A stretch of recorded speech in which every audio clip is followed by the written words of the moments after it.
அக்னி defence academy Indian ஏர்ஃபோர்ஸில் ஒரு offline அப்ளிகேஷனுக்கான notification வந்திருக்கு. டோட்டலாக 3 போஸ்ட்டுக்கு வந்து பார்த்தோன்னா ஆட்களை தேர்வு பண்ண போகிறாங்க.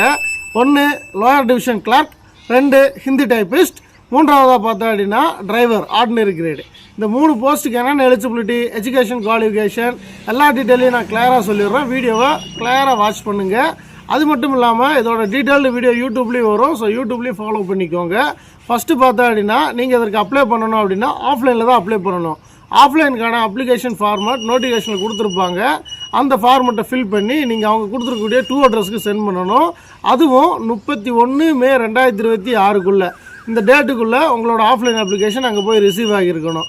அப்ளிகேஷன் எப்படி ஃபில் பண்ணுறது இதெல்லாம் நான் யூடியூப்பில் போடுறேன். ஸோ கிளியராக வாட்ச் பண்ணிக்கோங்க. ஃபஸ்ட்டு நீங்கள் டிரைவர் ஆர்டினரி கிரேடுக்கு அப்ளை பண்ணணும் அப்படின்னா 10th முடிச்சுட்டு டிரைவிங் லைசன்ஸ் எடுத்துருக்கணும். லைட் அண்ட் ஹெவி ரெண்டுமே வேண்டும்.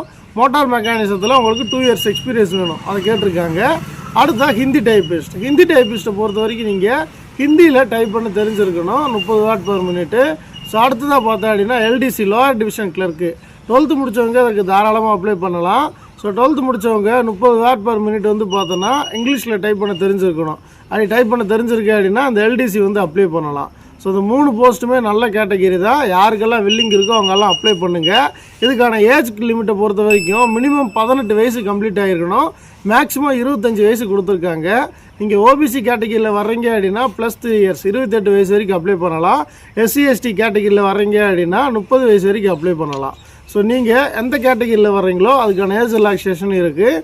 ஸோ உங்களுக்கு வந்து பார்த்தா அப்படின்னா செலெக்ஷன் ப்ராசஸை பொறுத்த வரைக்கும் அனுப்புகிற அப்ளிகேஷன் ரிசீவ் ஆகிற எல்லாத்தையுமே கூப்பிட மாட்டாங்க. அதில் எந்த அப்ளிகேஷன் கரெக்டாக ஃபில்லப் பண்ணி எலிஜிபிலிட்டியோடு வந்திருக்கோ அந்த அப்ளிகேஷனை ஷார்ட் லிஸ்ட் பண்ணிவிட்டு அவங்கள மட்டும் பார்த்தா அப்படின்னா ரிட்டர்னுக்கு கூப்பிடுவாங்க. ஸோ ரிட்டர்னை முடிச்சுட்டு ஒரு பேசிக் மெடிக்கல் ஸ்டாண்டர்டை எடுத்து பார்ப்பாங்க.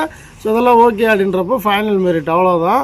நீங்கள் ஃபிசிக்கல் பண்ணவோ இல்லை அதர் டெஸ்ட் அட்டன் பண்ணவோ தேவை கிடையாது. ஒரு ஏர்ஃபோர்ஸில் ஒரு பர்மனெண்ட்டான என்ட்ரி கரெக்டாக யூஸ் பண்ணிங்க அப்படின்னா நீங்களும் பார்த்தோன்னா உங்களுக்கான ஒரு வேக்கண்டை ரிசீவ் பண்ணிக்கலாம். ஸோ அடுத்தடுத்த அப்டேட்ஸும் பார்த்தோன்னா இதில் நான் கொடுத்துட்றேன். ஸோ தொடர்ந்து ஃபாலோ பண்ணுங்கள். யூடியூப்பில் அதை பார்த்தோன்னா நிறைய டீட்டெயில்டு வீடியோவும் கொடுத்துருக்கேன். ஸோ வாட்ச் பண்ணுங்கள். Thank you so much. ஜெய்ஹிந்த்.